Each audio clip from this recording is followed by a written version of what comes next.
Oui, bonjour à tous. Alors, on est ravis, on ne cache pas notre joie d'animer ce webinaire qui vise à présenter le manuel Mission Plume, manuel qui s'accompagne d'un jeu de cartes qu'on a aussi grand plaisir à partager cet après-midi avec vous.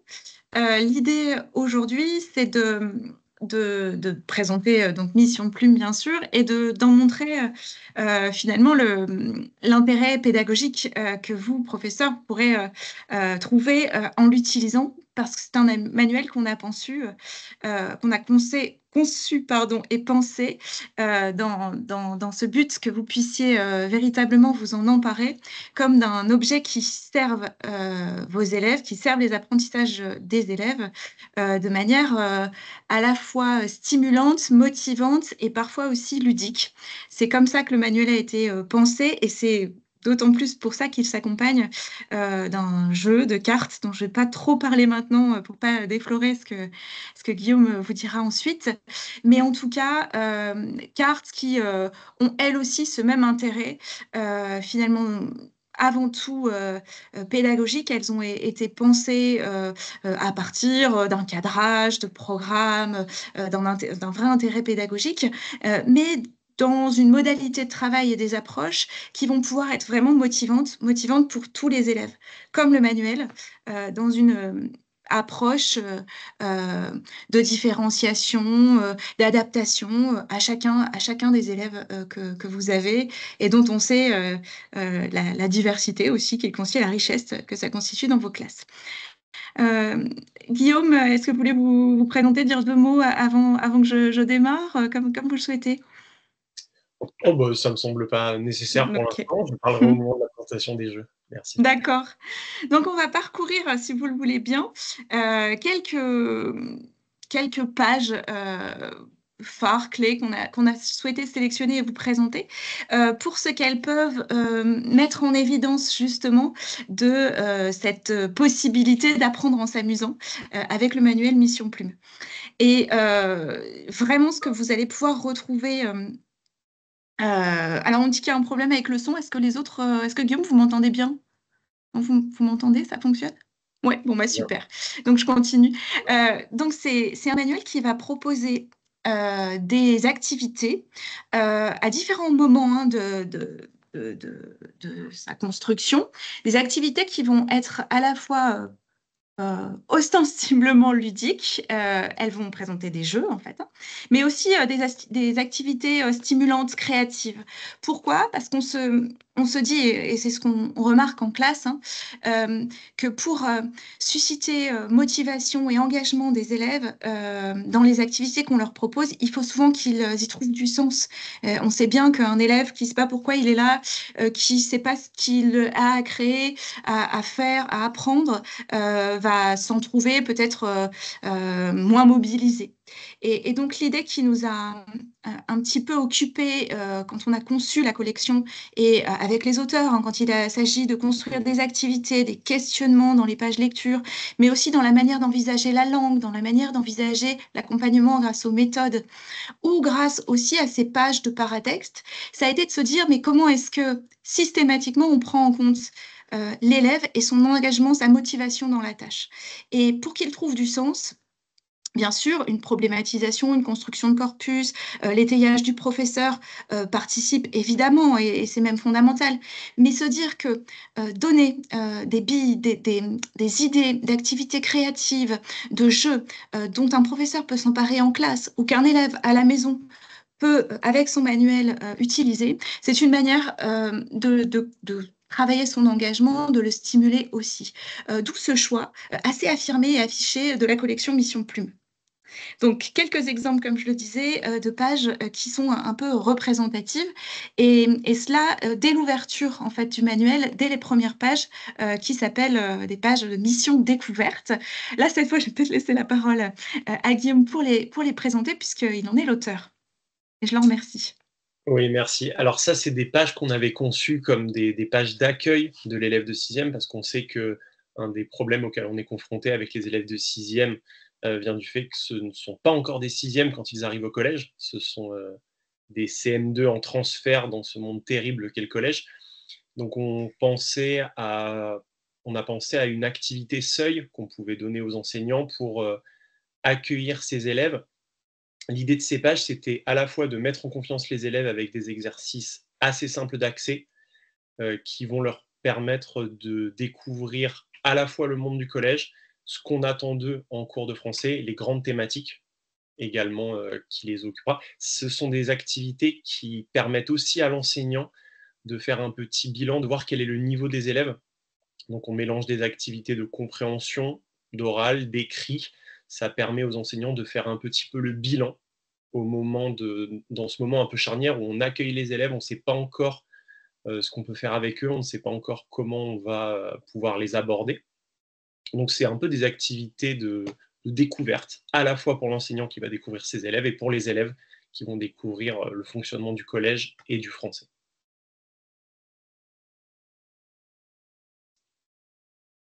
Donc, comme vous pouvez le voir, il y a 4 pages avec à chaque fois une présentation des diverses mascottes qui vont accompagner les élèves tout au long du manuel et des petites activités qui peuvent être faites soit de manière individuelle, soit en coopération et qui vont permettre à chaque élève de se situer également au sein du groupe classe et de comprendre comment il va pouvoir fonctionner avec ses camarades et avec son enseignant.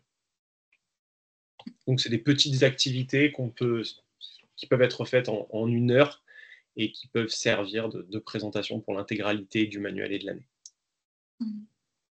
Donc, tout à fait. Et puis, vous les avez rencontrés sur la page précédente, ce que vous avez vu.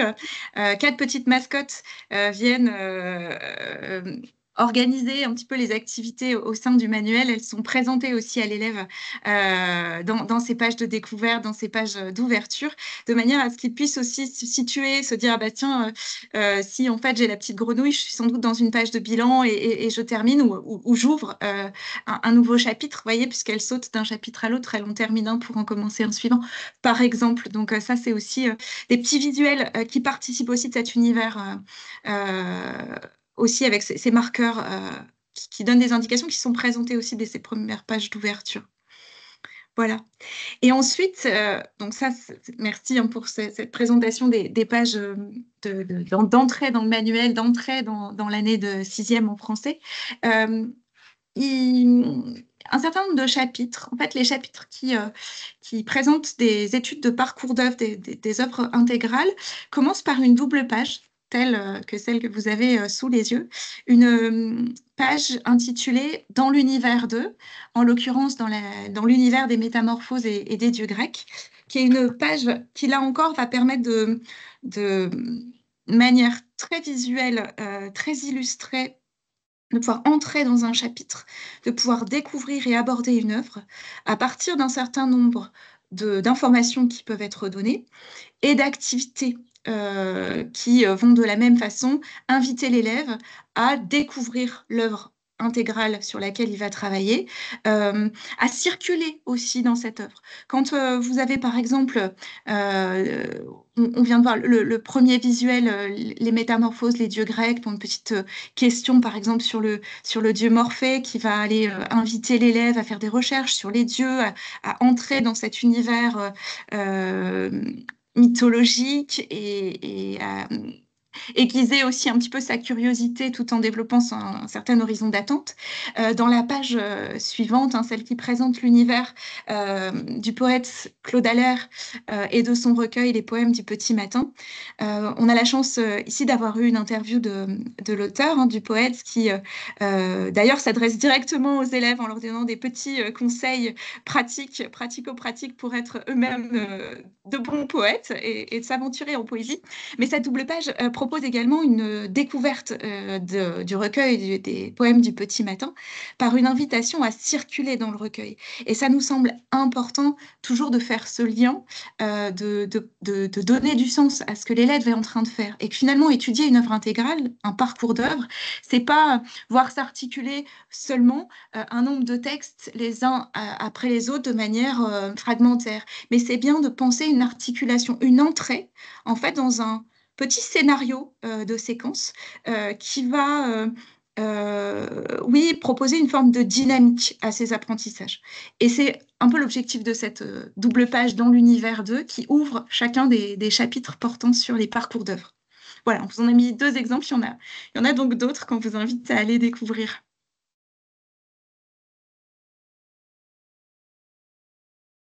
Ensuite, un certain nombre d'activités et de rubriques plus ponctuelles qui vont voilà, caractériser les pages du manuel sont là encore, visent là encore à aborder les notions, les champs de l'étude du français, puisque c'est le rôle essentiel, bien sûr, de notre mission, hein, mais de les aborder peut-être d'une manière qui va, une fois encore, stimuler l'élève, le motiver à aller chercher des informations. Voilà. C'est le cas de la rubrique Enrichir son vocabulaire. Alors, les nouveaux programmes de cycle 3, tels qu'ils sont écrits et qu'ils ont été publiés, ont ceci d'intéressant qu'ils mettent la focale sur l'enseignement structuré du vocabulaire. On le sait, aujourd'hui, les élèves qu'on a en classe, qui arrivent au collège, euh, peuvent présenter, dans certains cas, des déficits lexicaux importants qui créent des difficultés dans la compréhension de l'écrit, dans la lecture des textes, en français, mais dans les autres disciplines. Mais en tant que professeur de français, on se sent bien sûr la responsabilité première, pas seulement, on est dans des équipes pédagogiques, mais de travailler ce vocabulaire. Et la question de l'enrichissement lexical, elle est donc essentielle. Ça a donc guidé aussi l'écriture de nos pages de manuel. Vous le verrez après, on a des pages consacrées hein, à l'étude du vocabulaire de manière ludique. Je vous en parlerai juste après. Mais déjà, au sein de chaque lecture, cette rubrique est quand même bien mise en valeur ici par petit cabochon rose qui s'appelle Enrichir son vocabulaire. Et vous le verrez, plutôt que... Alors ça n'empêche qu'il y a quand même un appareillage de notes hein, qui permettent d'élucider le sens des mots complexes. Néanmoins, vous le voyez ici par 2 exemples de cet extrait du chant 10 de l'Odyssée, un épisode d'Ulysse qui rencontre Circé.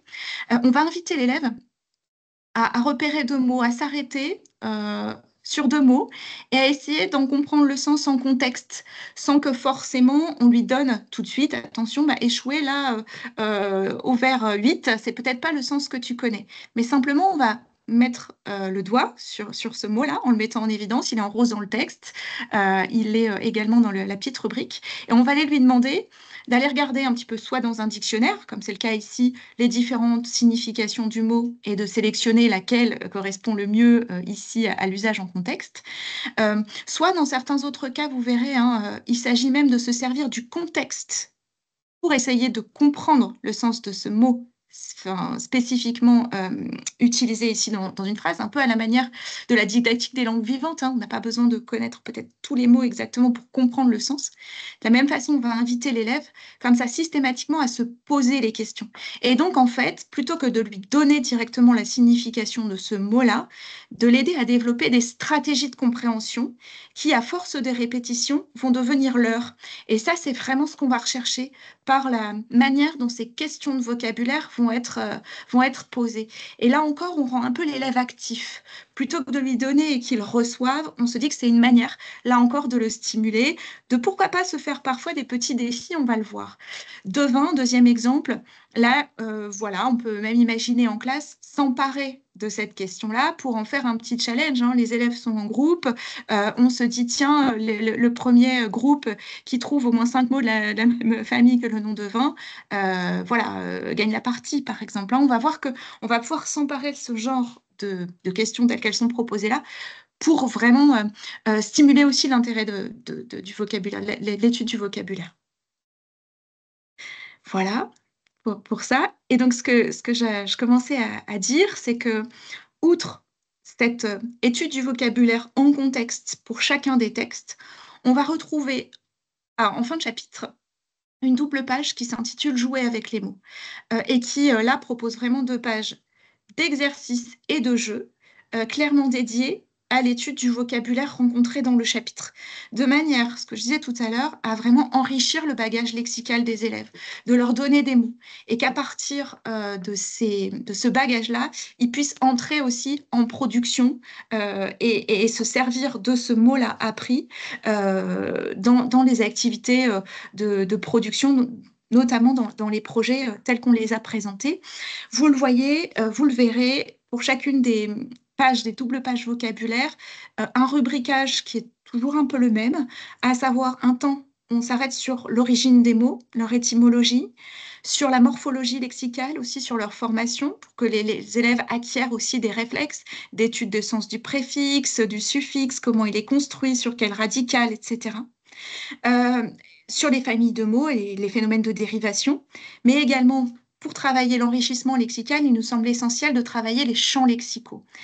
Et on va vous donner là des exemples d'activités variées, d'exercices très différents d'un chapitre à l'autre pour justement travailler le champ lexical et pas simplement le faire au détour de l'étude d'un texte. On va demander un relevé de champ lexical pour justifier que le texte parle, par exemple, de la navigation.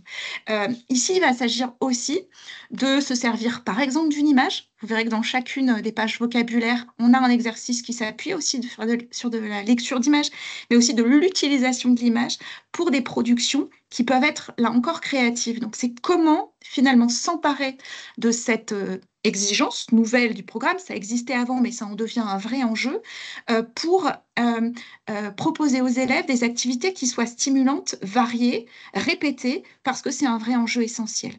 Bon, d'autres rubriques, hein, vous le voyez, sur la polysémie, sur les définitions, les homophones, sur les expressions avec lesquelles, une fois encore, on va pouvoir jouer, imaginer plein d'exercices d'écriture supplémentaires que ce que propose déjà le manuel. Et également, toujours en fin de double page, une petite rubrique le sais-tu avec quelques connaissances sur un mot qui permettent d'ouvrir aussi la réflexion, la culture, de travailler aussi les réseaux avec des connaissances qui peuvent venir d'une autre discipline par exemple.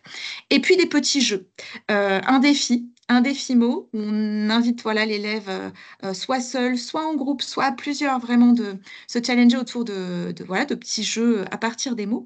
Ou par exemple ce quiz de vocabulaire, c'est un jeu un peu détourné du jeu du vocabulaire où c'est à l'élève cette fois d'utiliser, d'employer un mot qui lui est un petit peu magique, inconnu, magique par sa sonorité par exemple. Par exemple, le mot nécromancien, on en a pris plusieurs. Il s'empare de ce mot-là, il se dit que ses camarades ne le connaissent pas non plus. Et il s'en empare pour cacher la vraie définition parmi de fausses définitions et à l'élève voilà, de suffisamment bien rédiger ces définitions pour que le camarade ne trouve pas la vraie définition. Et à l'inverse, hein, pour l'élève qui joue, qu'on a défié, d'identifier la vraie définition parmi les créations des élèves. On voit que comme ça, par l'emploi, par la production, l'élève finit par avoir un rapport intime avec ces petits mots bijoux, ces petits mots magiques qu'il fait appartenir à son propre bagage lexical. C'est important ça que finalement il puisse s'en emparer et de manière ludique parce que l'étude du vocabulaire elle passe surtout par le jeu avec les mots, en particulier dans notre discipline si créative. Voilà pour le vocabulaire. Et on a également, donc ça c'est vraiment cette double page vocabulaire, elle fait partie des chapitres et donc des pages lecture.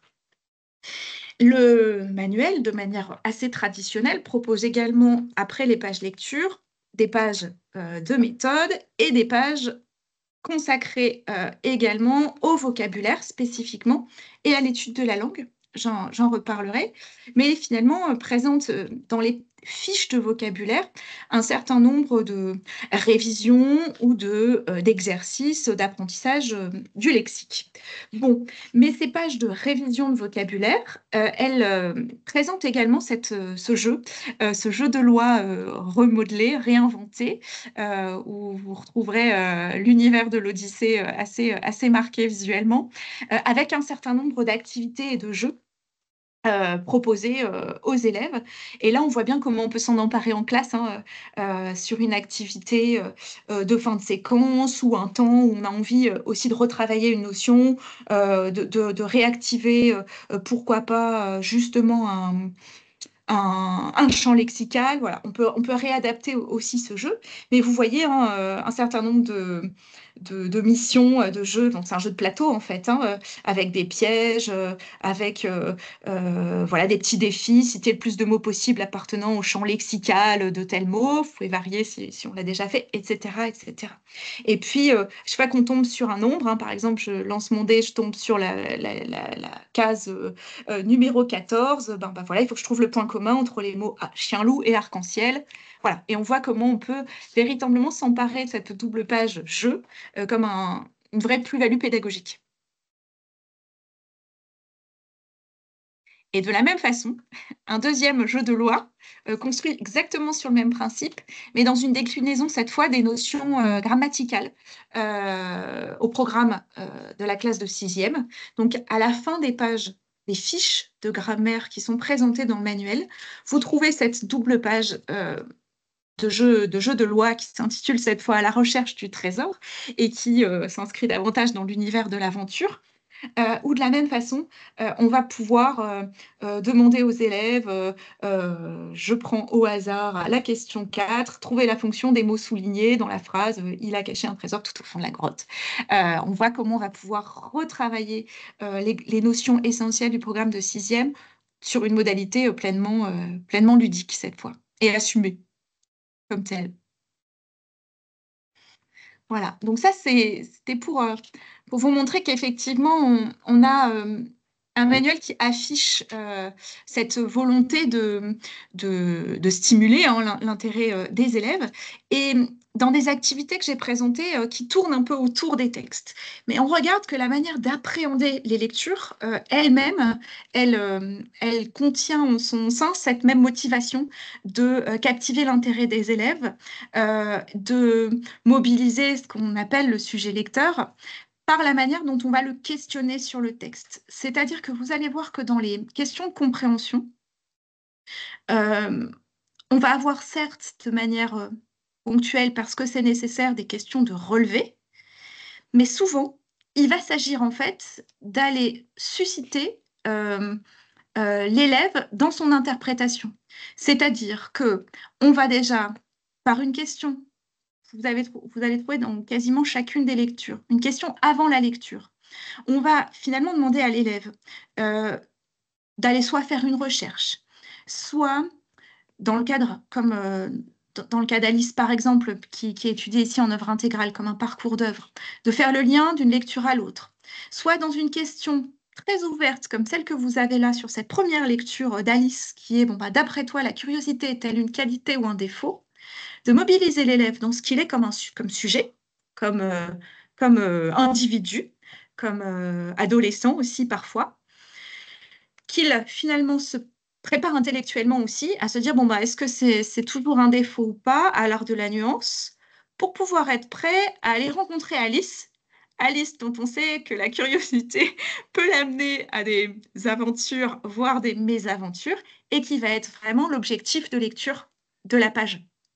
Et donc, on voit qu'on va mobiliser comme ça l'élève dans ce qu'il est, lui, pas seulement de manière très scolaire, comme un élève à qui on va aller demander un relevé de champ lexical, on pourra le faire parfois, mais aussi, et c'est la manière vraiment dont on a envisagé les questionnements, et en ouverture, et dans les questions de compréhension, et dans les questions de bilan, pour vraiment mobiliser le lecteur individu qu'il est tel qu'il est forcément en construction, parce que ça donne sens aux apprentissages.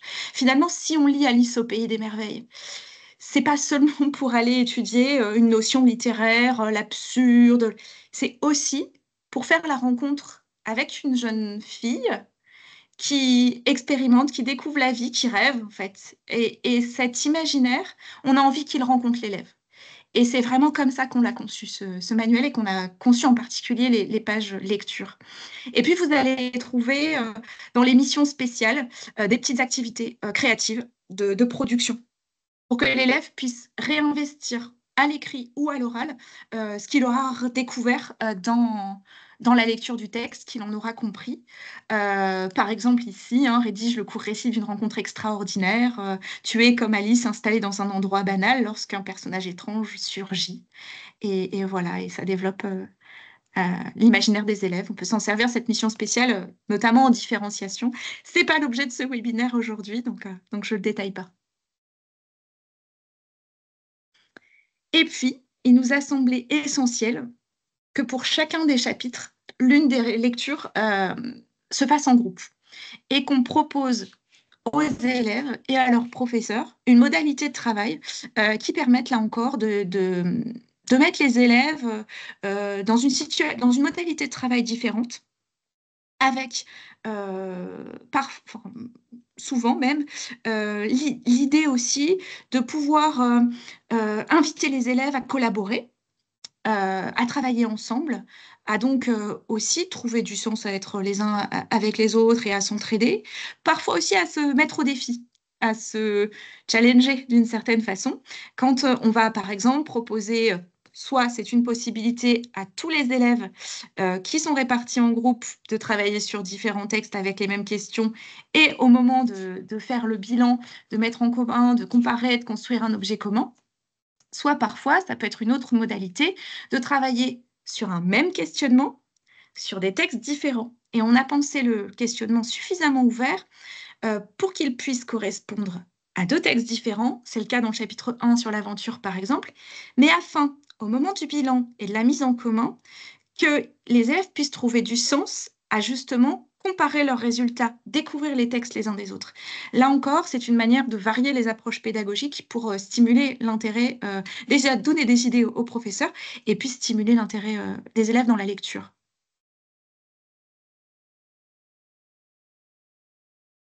Voilà pour ces pages lecture et des pages qui, on l'a montré, des activités qui sont euh, enfin, comment dire, explicitement ludiques, avec les jeux de loi, avec, voilà. Mais on a aussi un manuel qui est conçu de manière à concevoir pour l'enseignant ce qu'on appelle une pédagogie de projet, c'est-à-dire d'envisager l'apprentissage du français, pas seulement de manière traditionnelle comme une séquence où on partirait de la lecture pour déployer les différentes connaissances, mais se dire qu'on peut faire de chaque séquence d'apprentissage, voire de chaque projet d'apprentissage, puisque c'est le terme qui est employé d'ailleurs dans les nouveaux programmes de sixième, euh, une véritable occasion de travailler ensemble à la réalisation d'une production, qu'elle soit orale, qu'elle soit écrite, qu'elle soit une production individuelle ou qu'elle soit une construction, une production collective. D'où la présence dans chacun des chapitres de deux pages, une page projet oral et une page projet écrit. Ces pages pouvant être utilisées de plusieurs manières, soit telles quelles en fin de chapitre par exemple, comme la tâche finale voilà, comme une activité finale, une tâche finale d'un projet de séquence, soit on peut l'envisager, et c'est ce que proposera d'ailleurs le guide pédagogique, on vous en présentera un exemple, comme la tête de pont, j'ai envie de dire, d'un projet d'apprentissage. Autrement dit, on pourrait se saisir finalement de ce projet-là, d'un projet oral ou d'un projet écrit, pour organiser complètement la séquence autour des compétences que l'élève va développer dans ce projet. Vous en envoyez plusieurs défilés, hein. Par exemple, à l'écrit, inventer la suite d'un dialogue théâtral, ou à l'oral, on est dans une séquence sur le théâtre, jouer une scénette de manière expressive. L'idée, c'est véritablement de se dire, bon ben, si c'est mon aboutissement, ma tâche finale, comment est-ce que je vais construire à rebours progressivement peut-être les compétences orales pour que mes élèves soient en mesure, in fine, en fin de séquence, de jouer une scénette de manière expressive, ici en binôme par exemple. Donc voilà, ça c'est un élément qu'on trouvait important. Parce que là encore, la pédagogie de projet, on sait combien elle peut être stimulante aussi pour nos élèves, quels qu'ils soient, hein. Des élèves en réussite comme des élèves qui ont plus de mal à trouver du sens à l'école, à trouver leur place aussi dans une classe. Voilà, ça nous semblait véritablement essentiel.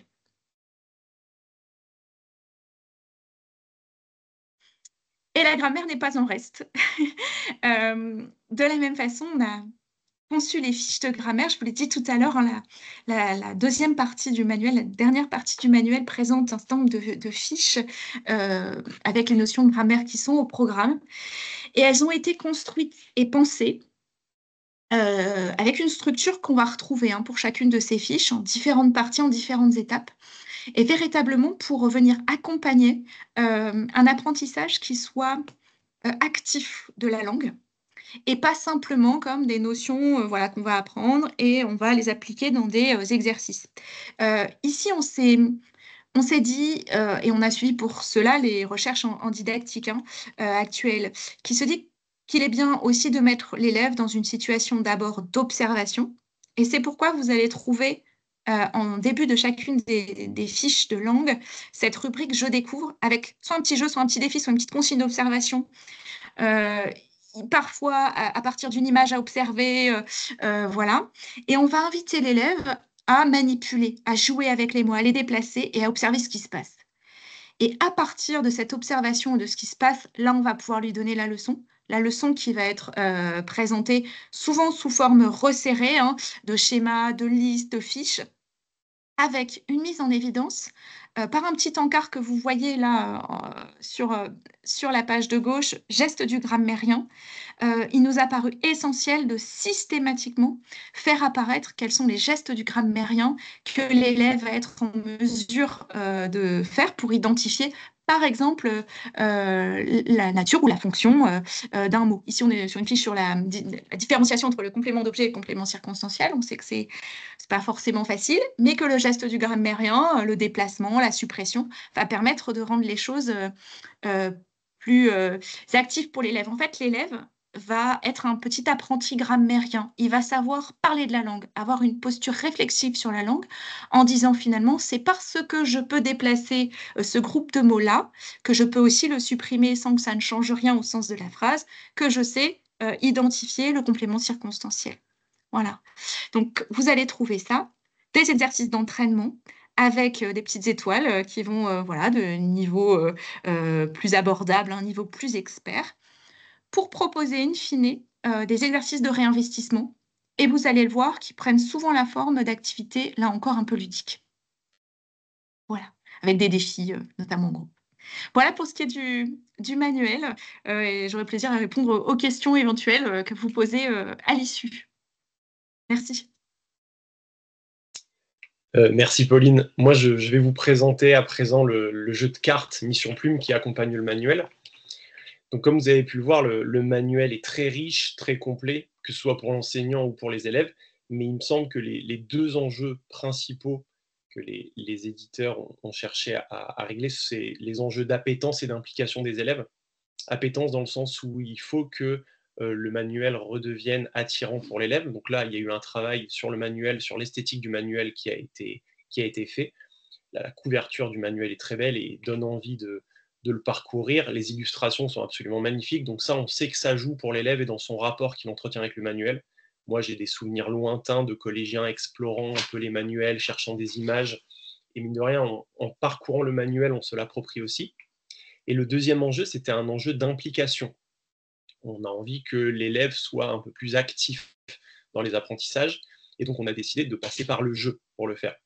Dans la séquence introductive que j'ai brièvement présentée, on passe par le jeu pour accueillir l'élève au sein du collège. Il y a des petits chercher-trouve, des petits jeux en groupe. Et ces jeux reviennent, comme l'a expliqué Pauline, régulièrement dans les séquences. Et pour aller un peu plus loin, on a donc conçu le jeu de cartes Mission Plume en cherchant à répondre à divers enjeux. Tout d'abord, on voulait que ce soit un jeu qui soit le plus simple possible et le plus efficace pour les enseignants. Donc on a été à l'essentiel, on a créé un jeu avec 100 cartes, illustrées, recto une illustration, verso des mots et des phrases. Le but était de ne pas faire trop de fioritures, on n'a pas de pions qui pourraient se perdre, on n'a pas d'éléments qui pourraient se casser, on est vraiment sur un simple jeu de cartes. L'idée, c'était que ce soit simple et solide pour les enseignants, et que ce soit un jeu qui puisse être utilisé soit en rituel, soit en séance entière. On sait qu'on a tous ces séances un peu magiques où la moitié de la classe n'est pas là parce qu'il y a une sortie ou parce qu'il y a le PSC. On sait qu'il y a des journées où il faut que l'enseignant puisse s'adapter le plus rapidement possible à la classe. Ce jeu de cartes vient aussi répondre à ces séances-là parce qu'il contient en réalité dans ces 100 cartes une multitude de possibilités pédagogiques. Et donc on a voulu proposer 100 cartes et 10 jeux. En réalité, on peut faire beaucoup plus de jeux à partir de ces 100 cartes. Des jeux qui sont... Nous, on propose 10 jeux qui sont en accord avec les programmes et les attendus du cycle 3.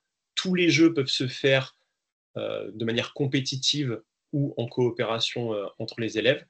Le nombre de manches, la durée des jeux, tout ceci, c'est laissé au choix de l'enseignant. Chaque enseignant peut adapter sa pédagogie et adapter les jeux en fonction du niveau de ses élèves, en fonction de ses groupes, en fonction de ses besoins. Tout est très facilement adaptable, même en groupe de niveau. Et systématiquement, les jeux que nous proposons ont des variantes plus difficiles. Donc, parmi les 10 jeux que nous proposons, on cherche à travailler l'intégralité des besoins et des attendus pour le cycle 3. Il y a des jeux qui axent sur le vocabulaire, sur la conjugaison, sur la grammaire, sur la mémorisation, sur l'écriture créative.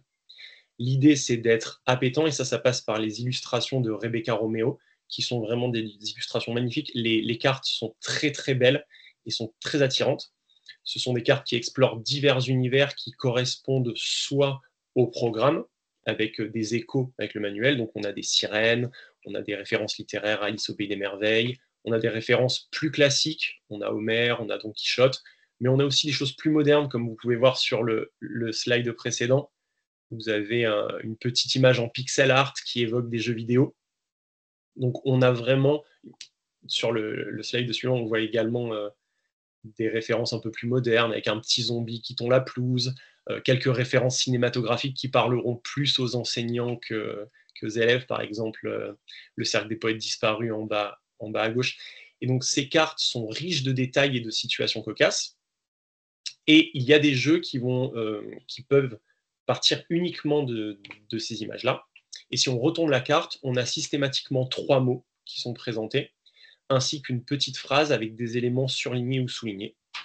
Et donc l'idée des jeux que nous proposons aux enseignants, je peux vous les présenter les 10 rapidement.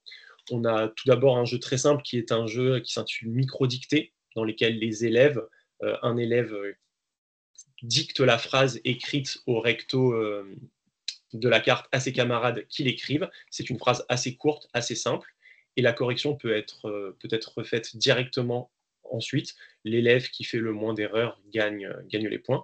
Donc là, l'idée, c'est de faire travailler les élèves à la dictée entre eux, ensemble, sur des phrases très simples. On peut imaginer qu'ils piochent quelques cartes et qu'ils s'entraînent eux-mêmes à la dictée, qu'ils s'autocorrigent. Donc on a quelque chose qui favorise aussi l'autonomie des élèves. On a un jeu de conjugaison, dans lequel les élèves doivent s'amuser à varier le temps de la carte, sachant que toutes les cartes sont conjuguées au présent. On a un jeu qui s'appelle Champ de bataille lexical, dans lequel les élèves doivent tenter de trouver le plus de mots possible appartenant aux champs lexicaux des mots présentés. On a des jeux dans lesquels ils doivent deviner des mots. Je ne vais pas tout vous les faire. On a également des jeux de grammaire dans lesquels les élèves doivent deviner les natures et les fonctions des mots qui sont soulignés ou surlignés sur les cartes. On a des jeux qui mettent en place le dictionnaire, on a des jeux de mémorisation, on a des jeux... on vous propose tout un panel de jeux que vous allez pouvoir découvrir, mais ce qui me semblait moi le plus intéressant, c'était également que les cartes soient assez simples pour que chaque enseignant puisse également inventer ses propres jeux. En partant des illustrations ou en partant des mots sélectionnés, les enseignants peuvent construire une séquence comme ils l'entendent. Il y a un jeu en particulier qui peut être intéressant parce qu'on sait qu'on est aussi confronté à des élèves qui ont du mal à mémoriser un petit peu, à mémoriser simplement les leçons ou les éléments. Donc c'est des jeux, si on peut voir les slides suivantes, vous voyez par exemple, un des jeux s'appelle, je ne sais plus, Mémoire, mémoire vive, c'est ça, Mémoire. Donc l'idée, c'est un jeu très très simple, vous allez voir. Les élèves positionnent par exemple ces 4 cartes sur une table. Il les regarde, il les analyse. Ensuite, l'élève qui est responsable du jeu prend les cartes et pose simplement des questions aux élèves pour savoir s'ils ont bien regardé, quels sont les détails importants. Et les élèves doivent ainsi essayer de mémoriser le maximum d'éléments possibles. Ça, c'est intéressant parce que ça va leur permettre de travailler la mémoire. Si on veut travailler plus la rédaction, on peut positionner 3 cartes et demander aux élèves d'imaginer une histoire pour reliant ces cartes ensemble. On peut même, si on a une classe un peu en difficulté, ne mettre que la carte du zombie quittant la pelouse au milieu d'un groupe de 2 ou 3 élèves et leur demander chacun d'imaginer soit le monde dans lequel un tel événement pourrait être possible, ou alors les pensées du zombie, où on peut vraiment imaginer énormément d'activités à partir de ce jeu de cartes qui a été pensé le plus simplement et le plus efficacement possible dans le cadre de la classe. Voilà, nous avons créé 10 jeux à partir de ces cartes, mais on pourra en mettre d'autres à l'avenir, et on peut imaginer beaucoup d'autres jeux. Et un des intérêts aussi de ce jeu de cartes, c'est que c'est un jeu qui peut être fait malgré la perte de certaines cartes. On sait que dans la vraie vie, dans le cadre scolaire, des cartes peuvent être perdues, très abîmées. Le jeu peut être fait, on propose 100 cartes avec 100 illustrations, mais le jeu peut se faire avec seulement 10, 20, 30, 40 cartes. On peut imaginer même que les enseignants soient libres de choisir les cartes qu'ils veulent utiliser et mettre de côté celles qui ne les intéressent pas. C'est vraiment un jeu qui a été pensé pour être pratique et non contraignant pour les enseignants, tout en étant le plus complet possible, intéressant et appétant pour les élèves. Ce qui est intéressant, c'est qu'on peut l'utiliser en rituel, mais moi, en tant qu'enseignant, moi, je l'utiliserai sur ces espèces de séances qu'on connaît tous, qui sont les séances, c'est un peu fluctuantes, où on ne sait pas comment animer le cours. Ça peut être très intéressant. Et le faire de manière un peu régulière pour que les élèves maîtrisent de mieux en mieux les règles, ça peut être très intéressant aussi. Ce qui est intéressant, Après, ce qu'on s'est dit aussi avec le jeu, c'est que ce que disait Guillaume, hein, sur lequel je reviens un peu, c'est que les élèves peuvent s'emparer très vite des règles du jeu. Parce que quand on a essayé de réfléchir aussi à ce qu'on pouvait créer, on a imaginé hein, des jeux plus complexes aussi, mais ce qui a vraiment guidé notre réflexion, c'est cette facilité et d'usage, on l'a dit, mais aussi d'appropriation par les élèves. Donc en fait, très vite, ils peuvent être autonomes aussi, hein, et jouer avec les règles qui sont très facilement voilà, compréhensibles. Et voilà, ça, c'était très, très important. Et oui, et c'est tout à fait juste, pardon, je réagis à une remarque dans le chat qui dit qu'on peut l'utiliser comme le modèle du Dixit. Tout à fait, tout à fait. Et donc, vous savez, c'est ce jeu qui invite aussi à l'imaginaire et donc à la verbalisation et donc, a fortiori, ici, à l'utilisation de mots. Donc, on voit comment, en fait, on va passer par vraiment le jeu, hein, on joue aux cartes, mais on va inviter les élèves à développer leur oral, à structurer parfois une prise de parole un peu plus longue.